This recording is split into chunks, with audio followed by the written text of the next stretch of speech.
Good morning, everyone. My name is Empowa Worx. I'm from the Speakers Firm.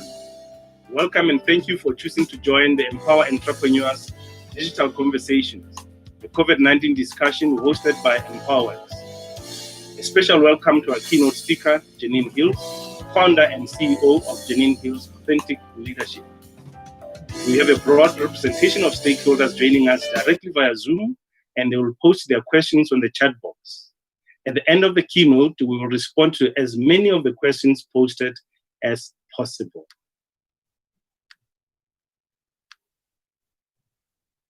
This morning is a beautiful day in Johannesburg, as we can all see, and anywhere else in the world. So when we speak about the changes that are happening, bear with us in terms of where we are. We cannot help but brag a little bit about where we are.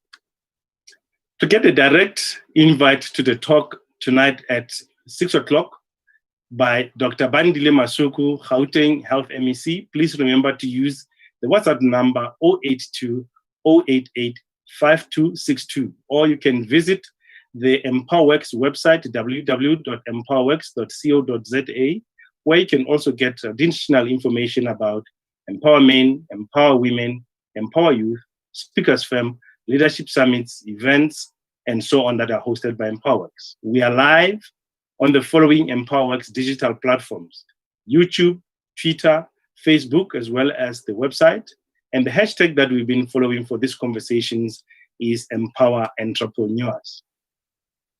This is now sounding more like a cliche, but it's not. COVID-19 has changed the world. Yes. This morning, we're going to be speaking to a serial startup entrepreneur, somebody who has made many companies that were ready to be sold to market, an entrepreneur through and through, and somebody who interacts quite a lot in the corporate sector as well as in many organizations, no matter of their size. As an entrepreneur, perhaps, this is the opportunity to make a big difference now and at the same time make money. What role does sound reputation management and good corporate governance play even during this time? Over to you, Janine Hills, CEO and Janine Hills Authentic Leadership. Looking forward to your insights. Over to you. Thank you, Sashaba. So, morning on as you rightfully said, a fantastic morning in Johannesburg today. And but I think I also really just wanted to start the morning and say, deep respect to Black Lives Matter.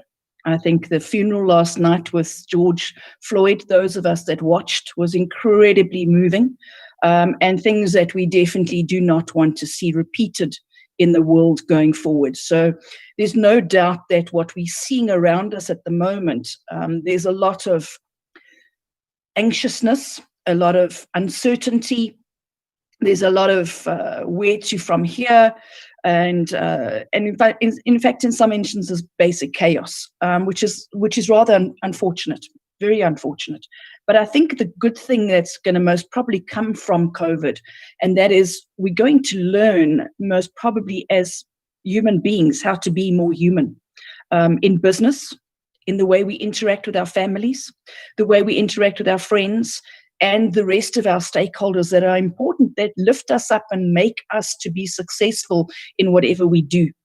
So, I think really today is a start off slightly solemnly, because out of respect for the people's lives that have been lost, it's unacceptable. And I think as leaders in this forum that have joined today, first of all, thank you to you. Thank you for taking the time out to join. And I value your feedback afterwards, because we need, as leaders, and each one of us play that role, to know who we are, to know what we stand for, and then lead with integrity in our businesses moving forward. So nothing is going to be the same as it was in the past. And I think we need to start really getting to grips with that pretty quickly. You can see how technology has shifted us quite dramatically. Sachaba and I definitely dressed up for all of you today. I'm sure all of us are used to having our slippers and our pajamas at home, but today we definitely dressed up for you, and makeup and everything. But the key thing is, how do we lead with integrity? So in the middle of the chaos, somebody mentioned to me and took me as a leader many, many years ago and said, Janine, the key thing for you in the chaos, in the vortex of the chaos that is happening around you, find your peace inside the middle of that vortex. Place yourself in the middle of that vortex so that the chaos is around you, but you remain cool, calm, decisive, know where you're going. If you can't project the future, at least know what you're doing today. And I think those are very wise lessons for all of us as entrepreneurs. As entrepreneurs, as serial startups, from my personal point of view, being a founder member of Vodacom, being a founder member and really turning the whole and creating the business with incredible leaders, with eBucks, which was the e-commerce initiative for the First Rand Group, and then really being part of the turnaround of F&B after First Rand bought it. That was a privilege.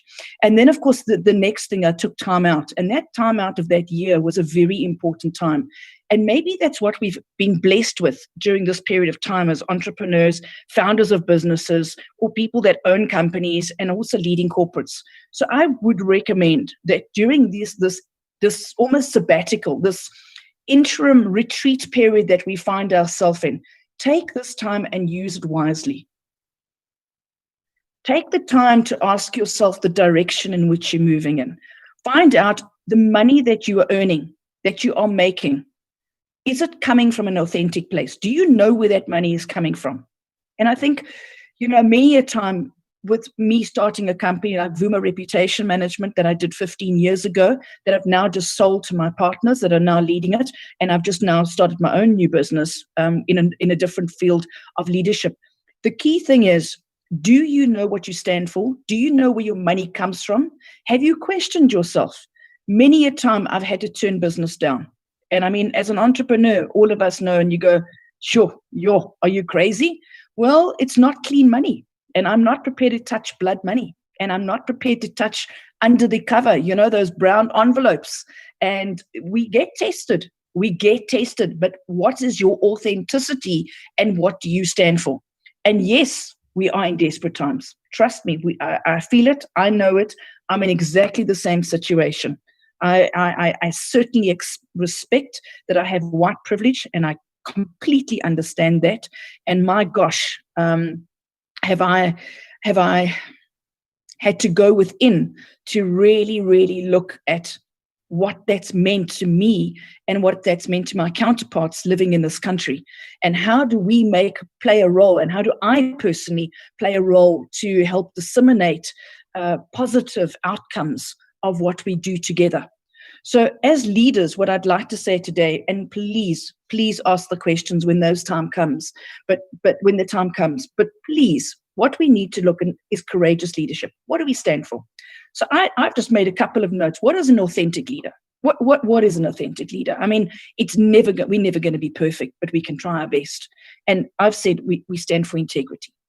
We definitely have consistency. So it's consistency with reliability. So you have to be consistent in promoting yourself. You have to be consistent in engaging with your stakeholders. Don't only engage with stakeholders when you need them. That to me it's a particular bugbear that I have, that sometimes I only get a call to say, how are you, Janine? But could you give me this contact? Could you give me? And I think we need to learn to keep our relationships and stakeholders not only when you need people. The same thing with the media, same thing with government. We keep the consistency of those relationships. And if you are consistent, people build trust with you so that you don't only come when you need them. So the other thing is transparency. How transparent can you be as a person in business? What you're going through, what you're experiencing. You don't have to uncover all the dirty washing and all the stuff and the negative stuff that you're going through. But what we can do is we can be transparent in our costing, number one. Explain what your costing is about. I find too often we put our costings together, but we don't take the time to explain our costing and how we've got to it. So the transparency of our costing is important. The transparency of our engagement. So the setting of the rules of the engagement with the client. The other thing is, if you're dealing with an NGO, set the parameters of the transparency in the engagement process that you're going to do. So it's about us being the leaders and creating the paradigms in which that leadership engagement will take place. So it's not about being technical. It's just about leading principles of how you will truly live your life. And maybe the word transparency is quite a funny one. It's definitely linked to the next one, which is honesty. And I've always learned from this. And once I went onto a course with a whole lot of people, and I was still at F&B days. In fact, Wendy Lucas-Bull sent me on this transformation course as a gift, as a farewell gift, which was very, very important for me. And I loved it. I really, really loved and grew from it. But what was important was there was a debate for 20 minutes on honesty. And that threw me off. I listened and listened and listened, and then my tolerance, I just lost it. And I just stood up and I said, guys, I hear you all, but I'm sorry, you're either honest or you're dishonest. There is no, you can't debate this. All right. So this is where we've got to look at ourselves and say, how do we truly live our lives? Are we going to be honest if somebody comes with a new hairstyle and you don't like it and you hurt them? No, that's not what I'm talking about. I'm talking about the honesty and the transparency of engaging with a client and engaging with a stakeholder with doing business. So, even with your bank, be transparent so that they can understand the learnings and the growings of your business. Having come from banking, been in banking for 7 years, it was a very big lesson for me, because I learned the discipline and the engagement rules of what the bank expects from us.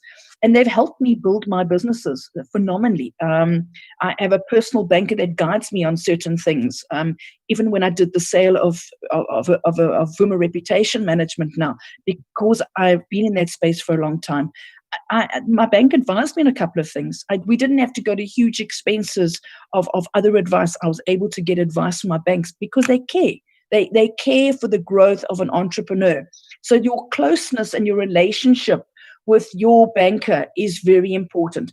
And if you haven't got that, I would strongly recommend that they are one of the very important people that you need to have a relationship. Why? Because if you win a tender and you win contracts, we need that cash flow. We all know that cash flow is king. So that cash flow needs to be managed. But as soon as we have that cash flow, we need to explain how we're going to manage that cash flow with our bank.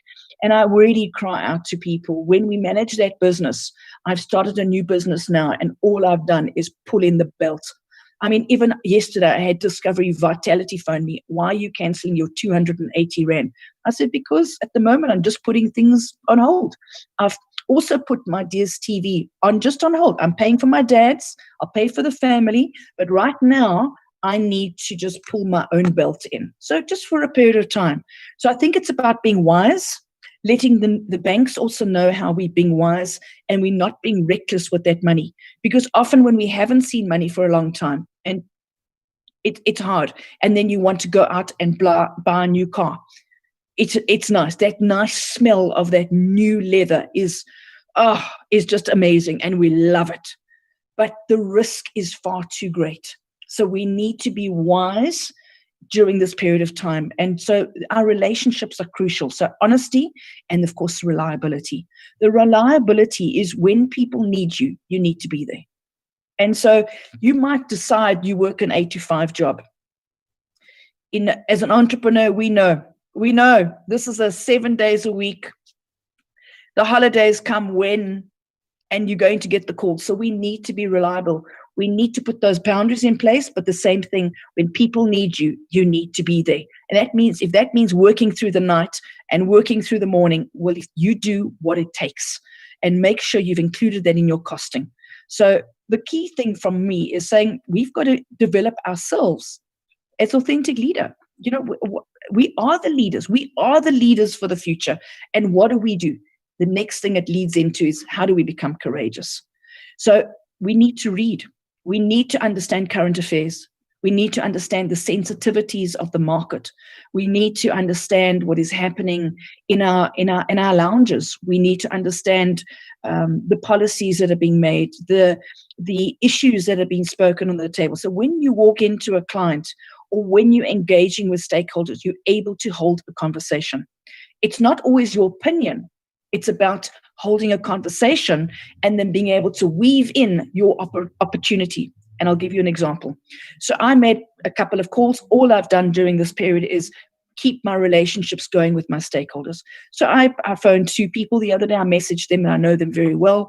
And I said, a couple of years ago, we had a dinner, and in fact, business came from it. But I'd like to suggest we can't meet for dinner. Why don't we have a drinks? So 2 of them, very, very senior leaders in organizations, we decided quickly. It was a Wednesday night, 5 o'clock, we quickly dialed in. We had a lovely Zoom catch up. We checked who had a glass of wine in front of them, and we had a very healthy discussion.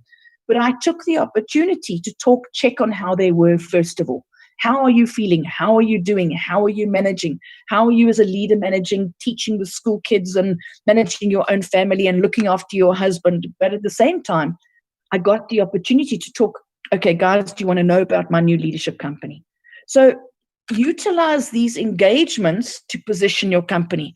So positioning yourself on a regular basis spreads that word. It helps people know what you're doing. And sometimes you have to reiterate that, because I had a call yesterday. I spoke to my very good dear friend, Tebe Kalafeng, and he thought I was still with Vuma Reputation Management and I was doing this as a side business. And I said, no, I've sold that business and I've got the most incredible leaders leading that. Tsepo and Palesa are running with that company leading forward. This is my time now to build other authentic leaders, and that's the direction I feel comfortable in. And he said, I didn't realize that. So what I mean by that, we have to repeat ourselves. We have to keep repeating it, sending up WhatsApp messages, keeping together, keeping up to date, and keeping our clients or potential clients in line with the stakeholders and current affairs. So often I will sit over a weekend. People that are online now, I see Siobhan's online, Janine Stocker's online. Thank you. As I go through. So there's a couple of familiar faces. I know Grathel was trying to get on as well.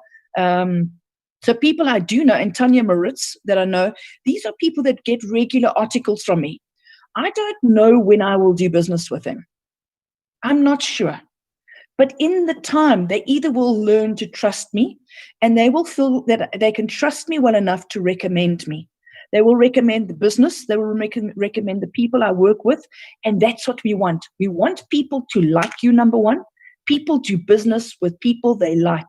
That's number one. Number two, people do business with people they trust. And to keep building that trust, it's not about just pushing your own agenda. It's about being there for other people as well. So over a period of time, people say, I can trust this person. I like this person. They're consistent with their behavior. They keep in contact with me. Even when I'm down, they check up on me. And when I have a celebration, they celebrate with me. And this is why you need to keep a close watch on your own important stakeholders. So celebrate when they get a new position. Celebrate when, for example, they get married. Celebrate there's a newborn baby. Celebrate because you are part of their lives and part of their journey. It shows that you've taken the time to care. And this is what entrepreneurs need to do. So I call this tactic almost like a hunter-gatherer mentality. You gather information, and then you're able to position yourself once you've earned that trust. And that trust means that people will then buy from you. You're not selling. You don't have to do a hard sell to position yourself, because over the years, people know you as reliable and trustworthy, and they know what you stand for. So the big thing is leadership's in each one of us. Each one of us are a leader. Everyone that's dialed in here, you are a leader. You influence your family. You influence your local community. You influence your church, whether it's your ashram, wherever you go, you influence where you go. So what you say and your terminology you use, the words that you use, are sacred, absolutely sacred. So we need to inspire. We need to inspire. No matter how tough your day is, you've got to put that within yourself. You've got to meditate, go in peace, do your prayers, and know that you will be carried through this process. But then your time is to also help inspire other people. So often I will just send a message to people, are you okay? I'm just checking in with you. How's your day going? And if I see the message is not great, I make the call to that individual straight away to check on them that I can possibly help them. If I can't, it's okay. At least I've checked in with them. And that's what leaders do. I liked it recently. In fact, I was watching Presidency to see what they would do with Elon Musk. You know, he's a South African American. We know that, you know, I think Donald Trump needs to recognize him as an immigrant. He's a South African, he's born and bred. We don't lose our South African status when we travel overseas. And even Elon Musk has been loyal to South Africa. But the key thing is, I loved it that even Cyril Ramaphosa, our president, sent congratulations to him. And I think those are the things that we need to do. Is when somebody is positioned. I saw the other day one of our speakers on the platform, Bonang Mahale, is now Professor Bonang Mahale. Congratulate people because it means something to them. The other thing that I've really always done over the years, and that is celebrate people's birthdays. And it's something that I've really had to learn because I didn't come from a family like that. I didn't come from a family that we celebrated. It's never been an important part of our upbringing. But when I managed teams of people, I watched. And I received a gift once when I was at FNB from Wendy Lucas-Bull, who was the CEO at the time. And that stood out for me. She sent a candle. Very inexpensive candle with a little personalized note to say, Janine, just wishing you a happy birthday. And at the time, I was the head of the group communications for the group. And, that meant a lot to me. And I never forgot that. So what I'm saying is those small things go a long way to inspire somebody, to make them feel that they are important, that they are acknowledged, that they feel that someone recognizes them. You don't know what they're dealing with in their day-to-day life. And as entrepreneurs, we don't know what each one of us are dealing with. The gender-based violence issues that have risen so dramatically in the country over this period of time is unfortunate. It's beyond unacceptable and most unfortunate. And I mean, I work closely with the team from UNICEF on that. And today they've it's also self-protection for the children and looking after our children for specifically this week is the focus. But in doing this, let's make sure as leaders, we're also reaching out to our community as well, helping our communities that are really going through challenging times to guide them through how they can deal with these issues. A lot of our women are going through tough times. We know that. They're trying to multitask. I was talking to one of my very good friends. I won't mention which company she's from. She's the director of corporate affairs. And she says, I get home, I'm there, I've got a full-time job. I'm essential services, a very high-powered position in a listed company. And guess what? She's cooking, she's washing, she's ironing, she's sorting out the school kids. And guess what? She's still delivering at work. And her husband is a fabulous man. And she loves him very, very dearly. But this husband, he still asked for lunch the other day. So I think it's about just feeling the temperature of your family as well as leaders. I think we all need to play our part, to come in. Brand South Africa's got an incredible program called #PlayYourPart. And Brand South Africa is about citizenship. It's about how do we as leaders play a role in driving the positive side of our country, driving the initiatives that play a positive role in South Africa. I don't know if anyone listened to the George Floyd or watched the George Floyd funeral last night. What stood out for me was the pastor. And he turned around and he said, we're calling on this to make America better. We're calling on this to raise the standards of America, to come back to our Constitution. And so this is the kind of language I would like to start seeing in our circles and as leaders. And as entrepreneurs, we are leaders. We're the backbone of this country. We are the strength. We employ people. We employ the most number of people across South Africa. And we are the innovation and that will pull South Africa through. So if we are positive and we harness that positive language and we instill the positiveness of bringing our country with us and we're ambassadors for a positive message, we can make a huge impact for foreign direct investment, which is what presidency and the rest of the investment community focus on. So we do play a very, very important role, but we also need to look at ourselves. So I think, we've got an exciting journey ahead for all of us. I've spoken a lot. I don't like speaking as much, but I really think we can lead into the questions coming through from everybody else, and I'm open to it, Sishaba. Thank you very much, Janine. And not many have come through yet. However, there are a lot of compliments to say you truly are an authentic leader. Everything that you are saying comes through in what you do. So I'll kickstart the questions while guys are still thinking about it. Is that fine with you? Can you hear me, Janine? Yes, I can. Yeah. All right. Good. Let me kickstart. So you spoke about maintaining relationships. The reality is, as an entrepreneur, my relationships could still be with other people that are struggling. And I don't have relationships that are of people that, let's call it, have made it. How does one break through into those relationships as an entrepreneur? Yeah, it's a good point, actually. It's been an interesting journey for me. I mean, for those that might or might not know me, but, there are a certain number of people on the group that do know me fairly well. Sashaba, I come from nothing. I come from a very, very poor background. I come from a basic government school in Port Elizabeth, nearby, and I saw a lot. Sashaba. It's very hard for me to go back to Port Elizabeth. And how did I get myself out of Port Elizabeth to work with some of the great leaders in this country? It's a privilege. And I think the one way I have learned about being able to do that is to serve. So wherever I've gone, I have served these individuals that I look up to. I don't look at my mentors as what can I get from them.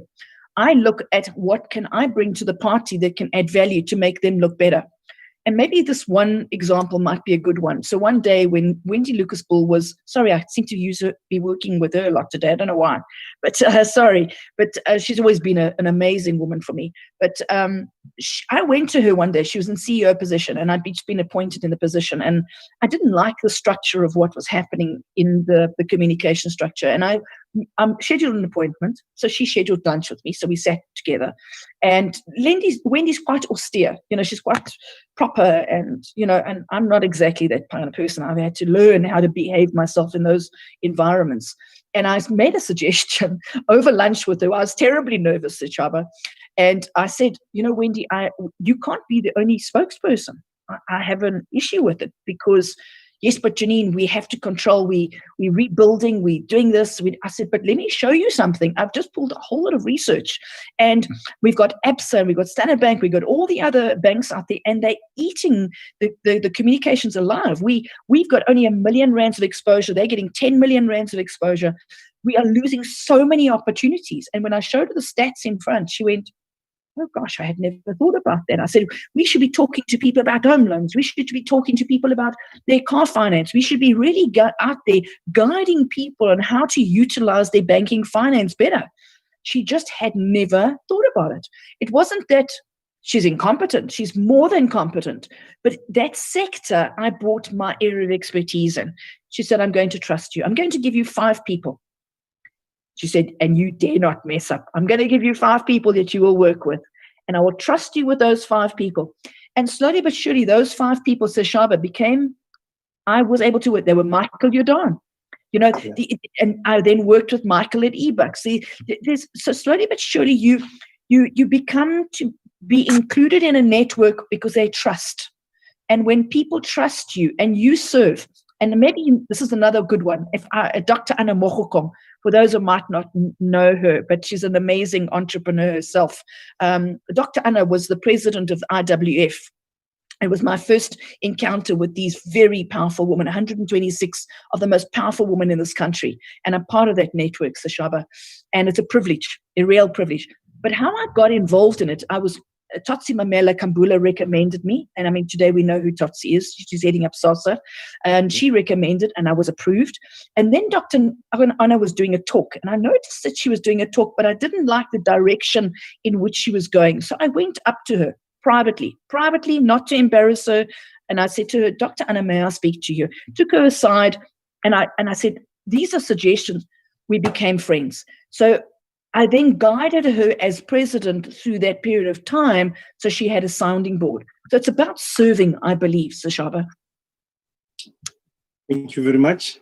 I'm going to switch off my video so that I can get closer to the questions that have come up, and then I'll switch it on again. So I'm still here. Thank you. So this one comes from Matsuban. It's FR Matsubane, I can't see it. It came privately to me by mistake. It should be in the public domain there. Says, in relationships, there are challenges, especially in homes and businesses. How do you channel your life from those challenges, and how do you maintain your family relationships with them? Sure. First of all, thank you for the question. As people move higher and higher, so I watch current affairs, I watch who gets, promoted into new positions, and I congratulate them. I send them a WhatsApp message. Nozipo Damsane just got promoted into being the new CEO of Transnet Rail last week. And I sent her a WhatsApp. I promoted it then on the IWFSA WhatsApp group, which is what we've got. So we reach out to her. And then I sent a message back to her. So all of a sudden, yes, she's been on Facebook with me, but now I've reached out to her. I'm not sure what will come from it. But at least there's a recognition of a journey that we might make together. All of a sudden it was quite interesting. It's about also connections, working and doing things together. So during COVID now, one of our IWF members who I get on very well is Dr. Namonti Mabuya. She reached out on Facebook and she said, I really feel for our hospital workers. I want to do something for our hospital workers during this time. So I put my hand up and I said, well, let's do something. The next minute, Charlotte Mokoena came in and Grathel Matoa also put in and said, I want to do something. So we, as leaders, then started to put something together as a charity organization to help support our hospitals. To date, we've reached 11 hospitals, and by this weekend, we would have reached another 3 hospitals to help them. But what that did was leaders coming together who trust, who have honesty, integrity. We're the like-minded people. We didn't ride off the back of someone else's brand. We created our own little circle. But the key thing was to serve our community. We don't know where that's going to go. But what I can say with everybody is I've strengthened my relationship with Dr. Namondi. I've strengthened my trust and relationship with Charlotte. Now these, and Grathel and I have always had a good relationship. So these are phenomenal depths of relationships. So you take it from one end and you mine it all the way through.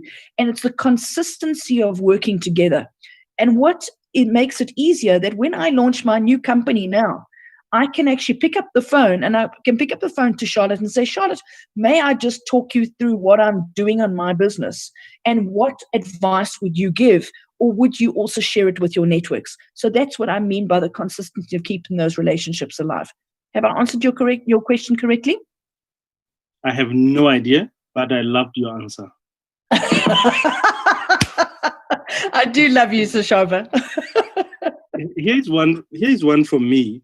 Because it's related to the very first one that I opened up about, to say, within our network, is that network adding to our net worth? Unfortunately, that net worth, we've normally looked at it only on monetary dimensions.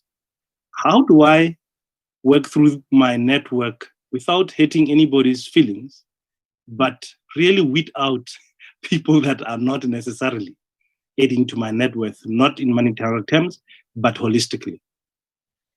So I think it's also about entrepreneurs. We need to understand our buying cycle. So when people buy from us, they take quite a while. I spoke to a young entrepreneur just yesterday, a lovely lady of color who's opened her own business, who's in marketing, and she was so excited. She's just signed her first corporate, and she was so excited. And it's been a 2-year buying cycle. And she said to me, Janine, does it take this long? And I said, yes, it takes this long.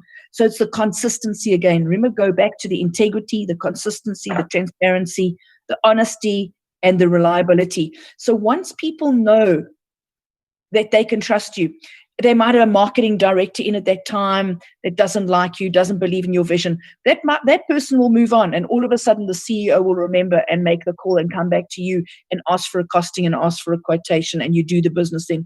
So I think there's 2 things here. One is to keep the consistency. The other thing is don't waste energy on people, and please forgive me that this doesn't come out incorrectly. Don't waste energy on people that are not in your fishing bowl at that moment. that fishing bowl might change. So I liken it to, coming from the coast, I used to go fishing as a kid. I mean, if you can believe that. But we that's how we survived, actually. I fished, and I used to sell the fish to survive. That was my pocket money. That was how I, as a kid, grew up. And I've been an entrepreneur since 13. And in selling the fish, what happened was I learned to engage with people at different levels of society. But you must learn you can't go and sell the fish at a person that doesn't eat fish and they only eat meat. So know your stakeholder well. Ask them questions. And maybe they're not ready to hear from you now. Maybe it's not the right timing. And you can't force a river. So you have to allow that river to come to you when the timing is right. It's about sowing that seed. Sow that seed and keep that seed warm. A sale is always warm if you keep the consistency of keeping it in contact. All the boards I've sat on in the past, and even when I've stepped down off a board or I've stepped down off an association, I've just stepped off now on one because I need to focus on the business. I've just stepped off 3 important associations to focus. But I keep in contact with everybody. And that's important because I don't know when I will return. And I don't know when I want to pitch to that person on business. But you can't always wait for the person to ask you to do business. We have to ask for that business when it's appropriate. So if I've got a trust and a relationship with somebody, Sashaba, I reach out and I say, you know what, Sashaba, when you got the chance, can I send you, my new electronic brochure that I've got? And maybe this might even help you. It might help a friend. Would you mind just sharing it? That's all I'm asking. And if you keep doing that consistency, there's no doubt that the trust will come through. And the big thing is then to turn around that costing quickly when that comes to you. I find it's very frustrating for me, and the people that I also deal with, they take too long. They take too long to get a costing back. You need to get a costing back within an hour, 2 hours. You cannot take 2 weeks or a week to do a costing or a proposal. Unacceptable. Max, it's a detailed proposal, a day. And because the warmth of that sale only stays for a period of time, because people are so distracted with other things. Our attention span is short, so we need to move fast. We need to follow up. And then if you're in a tender or if you're in costing line for something, you follow up. You follow up respectfully. You follow up in a dignified manner, purely just inquiring how far it is in the process. You just don't get to the stage of harassing. Thank you very much. There are a couple of questions. So we're going to need to start moving to sound bites so that we can go through all of them. There are a lot of compliments that have come through to you personally. I'll read those after I've gone through the questions. Let me start with Mesh. Mulauti says, what should company owner be expected to do to help their employees and brand during COVID-19 crisis? What can we do to enhance our capability to work well during the COVID-19 crisis? So thank you, Mesh. I see there on the comment there. Mesh, what I can say is we need to be wise. We need to be wise with compassion. So compassionate to the pain and the sensitivity and the challenges that our employees are going through, which we're going through ourselves. So as a leader, we need to be wise. And yes, we're going to feel the brunt. And yes, it is lonely. It is lonely. And the higher you move up, it's lonelier at the top. So we've got to be compassionate and understanding for your employees. Get as much support financially you can for your employees. Support them as much as you can through that process. But then you also let them know when that end is. So if you have to retrench people, do it with dignity and speak them through it. Try and connect with a headhunter. I've just done a closure, sadly, of a magazine house recently. We put a headhunter with them. We help the employees move into a different direction. People need to upskill just during this period of time, make recommendations of different directions in their careers. The other thing is what we need to do is downsize to fit what we can do. In the meantime, you can rebuild. If you need to get out of a lease, get out of a lease. If you need to work from home, work from home. Tighten that belt as fast as you can. But whatever you do, talk people through the process in a humane way. And again, I come back to being honest with them, being transparent with them, and do everything in the power to help them through the journey that they are physically going through, even bringing in a counselor if that's something that you need to do. I've always had that in my companies where I've connected with, like with ICAS or whatever, that they can talk to a counselor, whether they've got financial problems, they got home issues, but make sure that you bring that in and be humane in the way you deal with your employees. Thank you so much. And I would just want to say to everybody, I will read the compliments more towards the end. This one comes as Efar Matsuban, and was quite comfortable with the question that you answered earlier. Okay, good. So the next one is, as a businesswoman, how do you influence other entrepreneurs to assist schools, especially rural communities, during this time of COVID-19, since the unions are moving from pillar to post on the issue of reopening of the schools? Sure. That's it's a big question. Interesting enough, I'm actually dealing with a school at the moment, and it's not easy. It's not easy. I think this is where the body governing bodies and also the boards on the private schools need to really help and guide and strengthen the management team, the staff, the employees, and the headmaster or headmistress. They need to make sure. I'm finding, and I've had a lot of experience in the schools, but the key thing is I find that you can't just leave everything to the headmaster or the principal. We have to make sure that they've got the support that's necessary and also the skills to upskill them through this. It's like a bit of a traumatic period because people don't know. So the teachers and the leaders inside those schools also need to be upskilled. So where you can, so say you've got a school close by or you know people, as a parent, get more involved. Even donate some of your time to come and talk to the teachers to help inspire the teachers because they're just as confused as everybody out there and no one's taking care of them to help inspire our children. And my concern is if we're not looking after the teachers to inspire them, how are they going to inspire our children? And our children, words play a tremendous role in the damaging or the inspirational side of our children. I'm sure everybody on this, we can talk about the damage the teachers have made, done to us when we were at school. I mean, I've been told how many times I was stupid. I would never amount to much. I was definitely expected to be barefoot and pregnant in the kitchen. That was it.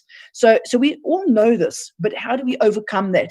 And I think we're at a time now where we really, as a society, need to reach out to our schools, share and impart, and maybe that can be part of your CSI, your corporate social investment, helping our schools and our teachers develop personally so they can inspire our young ones moving forward.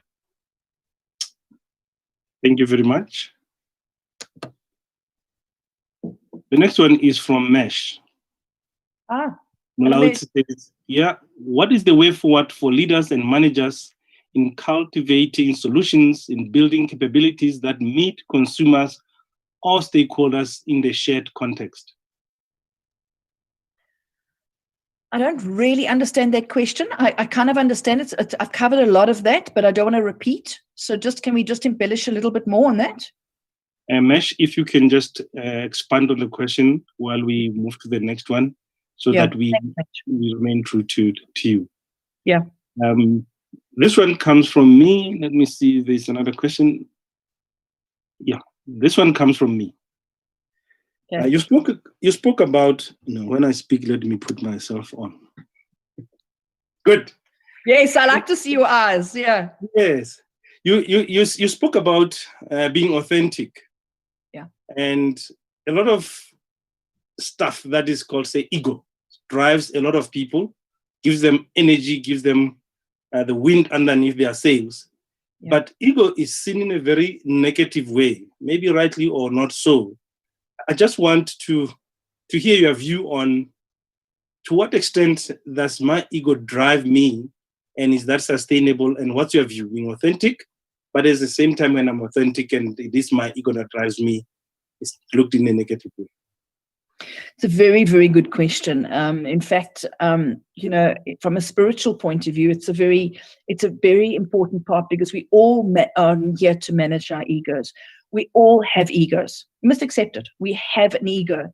In fact, we all need that ego. the ego pushes us up, as you rightfully say. You get up in the morning, you've got to do a hard sell, you've got to do that. So you've got to inspire yourself, which is your ego, knowing how good you are, how great you are, your self-belief. But it's when that ego turns into aggression is when it goes wrong. When you are arrogant enough not to listen to a second person or to listen to another person's point of view, that's when our egos, Sashaba, get in the way. So, or our fear allows our egos to get in the way. So it's about being conscious. And that's why I talk about our conscious leadership during these challenging times. Read the room very carefully. That's very important. Read the room of who you're dealing with. Sometimes I've walked into rooms and I can just feel that aggression. I can feel that it's that ego that I know I'm going to deal with. So I look at it and how am I going to deal with this? And so I didn't expect it. I look at myself and I get called names like girly. And I mean, you cannot actually believe that's how people degrade you. And that's ego. All right. So what they do to you is they try and dumb you down. That's the big thing, very fast, because they're fearful themselves. When we touch on subjects that will anger people, it will bring out the ego. So I think we're all learning. None of us are ever going to be perfect. If we were perfect, we wouldn't be here. But the key thing is, how do we ring fence our ego, utilize it at the right time when we need to inspire ourselves to get up on a stage, inspire other people, believe in yourself, know who you are. Remember what I started in the beginning. Know who you are. And then you will come forth in an honest, true, authentic manner that will carry you through. I'm going to need to do my video again so that I can get closer to the screen. All right, let me take this one. I think at this point, let me quickly read the questions, the compliments. But while I read the compliments, my question is going to be this to you. After I read the compliment, people in our network, let's call them very close, maybe they're friends, maybe they're family members, are afraid to do business with us as entrepreneurs because it could be seen as conflict of interest. It could be seen as nepotism. It could be seen as doing favors. And as a result, there's always that tension to say, how do I leverage the network that I have? And where do I start without further down the line being accused of nepotism or all the things that go with it? How does one strike the balance? Think about that one as I read some of the compliments that I said I'll read towards the end. Siobhan Ryan said, I'll never miss an opportunity where possible to listen to you, Janine. You are everything you are talking about. Trustworthy, authentic, courageous, wise, and reliable. Thank you for all you do. That is from Siobhan. And then Tulisile, thank you, Janine. You do not only talk about these issues, but you practice them. And Mashubane was saying, thank you, Janine. I hope you do help through your experience to grow the youth and the community. And then Yamkela Njungolo says, Janine, I've fallen in love with your leadership traits. We'd love to connect offline, XX, if you can pretty much give us contact details or maybe a website where Yamkela can connect. And Masa says, an amazing session, loving it. And then, yeah, Siobhan comes back again, says 100% we need to introduce what we spoke about to schools. Khomotso Mokhale says, Janine, I've watched you serve selflessly over the years. One thing you taught me was to genuinely build relationships and never to give my power away ever again. Yeah. I'm grateful I met you and got to work with you during these years at IWFSA. And Franz Modisi says, thank you very much for a present session. And then Gareth Mutau says, Janine, thank you so much for always being authentic as a person, as a leader, reaching out at the most appropriate time. Thank you, sir. Mesh did not expand on that question that we wanted Mesh to expand. It says, I want to thank you for your insightful presentation. You are indeed doing a wonderful service. At this point, maybe let's go back to the question that I asked you before Sure. I continue. Sure. So it's a very good question, and it's a sensitive one because I find interesting. Because you have a good network, and that network begins to trust you. Sometimes I find, and as an entrepreneur, I found this particularly. It was interesting when I left First National Bank and the First Rand Group, and I took that year out. And when I made a decision a year later to launch Vuma Reputation Management and be the first reputation management company in South Africa and Africa, and in fact around the world, because it wasn't, everyone was doing online, but nobody had really built a reputation management company and positioned what it actually is. It's not PR, and it's not crisis management. It really is about building companies and healing companies from the inside out. And after doing that, it was an interesting journey because I realized that sometimes people that I knew were not doing business with me.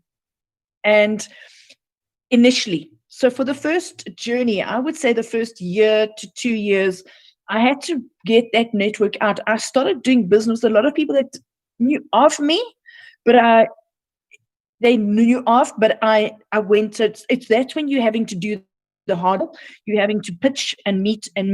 So, I mean, to be honest with you, as an entrepreneur growing that business, I would do between 6 and 8 meetings a day. And in fact, I've only slowed down now. I still do on average between 2 to 3 to 4 meetings a day, whether it's just connecting and whatever, because I'm building something new. So it is about that consistency. The other thing is realizing that sometimes your closest people are not, that it is awkward for them. So the corporate governance has gone to such an extreme. The red tape has gone to such an extreme that everybody's in fear. So our corruption and the corruption issues around our country have really damaged us because it's hurt us not only as a country from a reputation point of view. It's the perceptions that we're one of the most corrupt countries in the world is unacceptable, which we're not. But certain pockets, unfortunately, have created that. So the perception is stuck with all of us. So I'm saying us as leaders, make sure people know that we don't do that. That's the first thing. The second thing is know when to walk away. And I use an example of this is you can woo somebody. It's like guys, it's a shop. I'm sure you've had to woo somebody, at varsity or whatever that you fell in love with. There's a time that you turn around and you say, this girl's not going to love me. It's the same with the same thing with a stakeholder. That stakeholder might come back to you at a later stage, maybe a year later, 2 years later, you'll get an unusual call. Oh, I remembered when you sent a proposal in. But the key thing is, know when to walk away, know when to ask for business, read the temperature. So that's why I call conscious leadership as at play. We need to use our EQ, and we also need to utilize our IQ, which is listening to what the client wants. So often I find we're selling to people. We're not listening to what the client wants. So we need to be more solutions driven, listen and match our products and what we offer in line with what that particular client is requiring, not what you want to sell. By selling, you aren't going to close a deal, and you're not going to be heard. And I've heard this many a time. People have ended contracts with people, and in my own company, with my own leaders, when they've got frustrated because the leaders are not listening to what the client wants. So we need to learn to listen more and be able to match with solutions better. Thank you very much. Yamkela is going to be leaving quick soon, and would like to know how can they get hold of you? So I can't make whether it's he, she, so I don't want to be wrong. How can Yamkela get hold of you? Thank you. Yamkela, would you mind if you send an email on Janine, Janine, Janine at JanineHills.com. So same, Janine, Janine, Hills, HILLS, like mountains, hills.com. Just drop me an email. And today is a little bit busy. I'm in the middle of a crisis, but forgive me. As I will definitely reply to your emails. I certainly do not ignore any emails. I will reply to you with a grace, a pleasure. And thank you for requesting. Cool. I'm going to hide myself because there's a long question that's coming up, and then I'll immediately unhide myself again.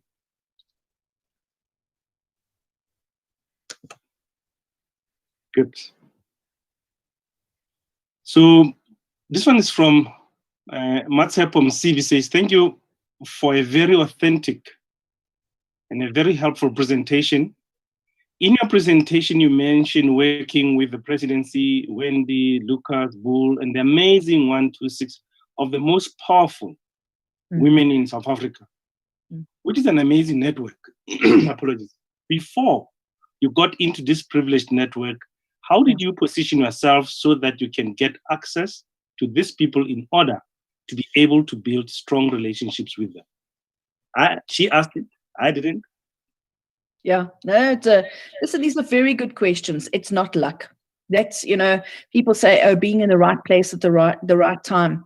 It takes, again, I think I've stressed it quite a lot, is the consistency of building. The person that nominated me, it was interesting, 13 years ago into the IWF, I didn't really know about the International Women's Forum. And it's an international body and an American body. So I'm not really one for groups, to be very honest with you. I'm not a groupie kind of person at all. So I listened and I thought, okay. And Totsi Mamela put me forward at the time. And her and I had worked together at F&B. And I'd media trained her. So she'd never forgotten the impact that it helped her from a media training point of view. So in that process, I noticed a journey that I needed to help and serve. So I put my credentials forward, and I actually was rejected. I was rejected. And I was a little bit upset, of course. And but I thought, okay, well, that's part of rejection, and it's fine. A year later, I was called for again. So what I'm saying is sometimes we have to deal with rejection, and we have to also understand that we need to know our place. The time will come when leaders will recognize you as being part of them. And when I was invited into it, I then took a role of serving and giving back. And I've done that now for 13 years. And now been on the board, working with everybody in the board. We now have Irene Chandley as the president, Nolita Fakuda as the deputy president. Phenomenal work that's been done. And we created this board, and we now have leaders that are really serving and helping to make an impact on the direction of policy for women and gender, and also just business in working business together with presidency. So do I know everybody intimately? Do I know everybody? No. But do I make a call to people every now and again to get to know them, to ask them, to go out of their way? I think, yes, I do. And I want to know the people that I'm in that association with. So it's the effort. You have to put the effort in, if you don't mind. Thank you very much. We are left with 2 minutes. And I want to make sure that we finish on time, because everybody has to jump on to the next one. Let me just read what Mesh said as a follow-up. The typical COVID-19 conversation for business today is about online collaboration, webinars, one-on-one, and one-to-many meetings. However, I believe these tactical conversations miss a critical component of intelligence for leaders. That's of one's corporate values and mission. That's the point that Mesh was making. We have literally 30 seconds for you to just, I know you've already lifted us up as we move into the weekend, and that compliments come to say 30 seconds, lift us up into the weekend. Mesh, thank you. And I'm happy to engage with Mesh after this as well. I think in closing, let's be courageous. Let's be courageous with our voices. Let's understand the power that we yield a tremendous amount of power. This doesn't mean about being an activist. That doesn't mean about, causing chaos. This means about utilizing your power to be heard, to make the world a better place, to help our communities heal, to help our corporates manage effectively and be proper in the way that they engage. If you're not being treated correctly, let that be heard. Make sure that people understand the way you want to be engaged with. And if you're not happy with the way you're being treated by a client, walk away. Be courageous enough to stand on your 2 feet and believe in what you are. If people treat you badly, you're creating an environment that you encourage people to treat you badly with, and that's unacceptable. And I've walked away from many situations like that. So in doing that, what I'd like to say is behave in the way that you want to see the world change. I'm not perfect. Trust me, I've made many mistakes. I've had to learn how to control my irritation. When I get irritated with things, I've had to learn to control when I get upset about things emotionally. I've had to learn to guide myself and people around me. But the key thing is, if we look towards positivity and we have our strong faith, our faith is what's also going to pull us through these challenging times. And I thank you for all of you, because I know that every one of you want to inspire to greatness. Now believe in that greatness and know that you have that greatness within you. Thank you very much, Janine, for availing yourself to share your wisdom as well as your wise words with the compassion that you did. And a big thank you for everyone that joined us via Zoom, as well as all those joined us via all Empowa Worx digital platforms to be part of the conversation this evening with Dr. Bandile Masuku, Gauteng Health MEC. Please send your details to WhatsApp number 082 088 5262. Lovely, lovely morning. Thank you very much, Janine and everybody. Have a good day and bye-bye. Thank you.